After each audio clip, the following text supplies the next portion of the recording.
O Senhor esteja convosco. Ele está no meio de nós. Proclamação do Evangelho de Jesus Cristo, segundo São Marcos. Glória a vós, Senhor. Naquele tempo, Jesus saiu e foi para a região de Tiro e Sidônia. Entrou numa casa e não queria que ninguém soubesse onde ele estava. Mas não conseguiu ficar escondido. Uma mulher que tinha uma filha com espírito impuro ouviu falar de Jesus. Foi até ele e caiu a seus pés. A mulher era pagã, nascida na Fenícia da Síria. Ela suplicou a Jesus que expulsasse de sua filha o demônio.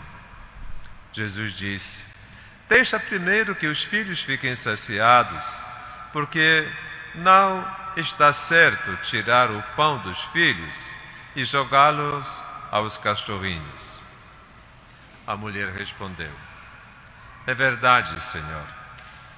Mas também os cachorrinhos, debaixo da mesa, comem as migalhas que as crianças deixam cair.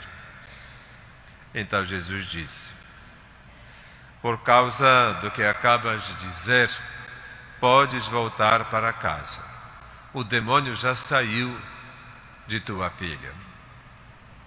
Ela voltou para casa e encontrou sua filha deitada na cama, pois o demônio já havia saído dela.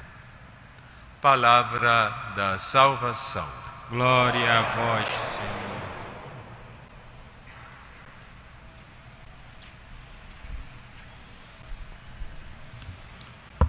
Queridos irmãos e irmãs, vamos prosseguindo a leitura continuada do Evangelho de São Marcos, onde o catecúmeno, o que se prepara para ser batizado, vai aprendendo realidades novas para a sua vida, até então vivido como pagão ou como judeu, porque no início da pregação de Jesus, dos apóstolos, primeiros ouvintes eram os judeus. Claro, eles moravam lá, seus conterrâneos. Mas agora é o catecúmeno, ou seja, aquele que nas comunidades apostólicas começam a fazer a sua caminhada, o neocatecumenato, para virem batizados na noite de Páscoa, se passassem nos escrutínios, porque não era assim. A vida do catecúmeno era avaliada pela comunidade, pelos coordenadores, por aqueles que eram encarregados da catequese. Por isso, São Marcos é o Evangelho dos catecúmenos, que resume em 16 capítulos a história de Jesus. Provavelmente a mais antiga, que remonta à tradição de São Pedro, tradição petrina. Portanto, digamos inicialmente muito mais autorizada, porque Pedro constituído o principal entre os apóstolos. E hoje nós nos deparamos aqui com a cena da mulher que fora do território vem pedir a Jesus uma graça. Sua filha está doente, está para morrer. E Jesus como que faz um teste, vamos ver como é que está a fé dessa mulher aqui. Lhe diz algo que para nós pode parecer ofensivo. Não está certo tirar da mesa dos filhos e jogar aos cachorros. Jesus não está de modo algum querendo dizer que a mulher é um cachorro, uma cadela. Está se referindo a um costume lá no modo de comer dos orientais. que não usavam talheres, por isso usavam mesmo a mão, e para não melar os dedos usavam o pão, de modo que então a parte encharcada com o molho eles comiam, e a parte seca do pão então servia para alimentar os cães. Era um modo de fazer, de comer, de se alimentar. Só comiam a parte boa, gostosa do pão, melada com o caldo, o molho, e a parte seca também tem que pensar nos animais. É a este uso que Jesus se refere, não é uma humilhação. Por isso que a mulher então diz: Senhor, tá bom, não se tira a comida dos filhos, mas olha, cai a migalha, se joga também para os cães. E Jesus fica surpreso, puxa, olhem, nem dentre os da gema tem pessoas que acreditam como ela. O catecúmeno, o que está aprendendo, pois, sobre a vida cristã, aprende a partir do testemunho desta estrangeira, inicialmente não prevista para as bênçãos e as promessas, aprende como no seu gesto de fé Jesus a inclui, a torna participante. Ela é admitida, pois, à comunhão.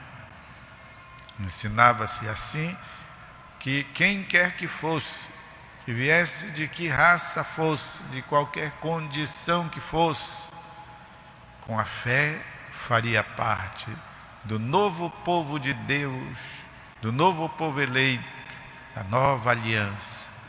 Esses, os verdadeiros adoradores em espírito e verdade, qualquer que seja que tenha o seu coração direcionado para Deus e aceite na fé Jesus Cristo, este pode então considerar-se plenamente admitido à comunhão com Deus a partir da comunidade desde o seu batismo. Por isso, meus irmãos e irmãs, aprendemos assim como então aproximar-nos e estarmos fazendo parte desta família que se amplia sempre mais ao redor de Jesus, o nosso irmão mais velho, no qual nós somos também filhos de Deus, para nos apresentar ao Pai. Deus se dirige para a condição humana. Ou melhor, Deus se dirige para o homem e para a mulher com vontade de amá-los, ainda quando eles não existiam.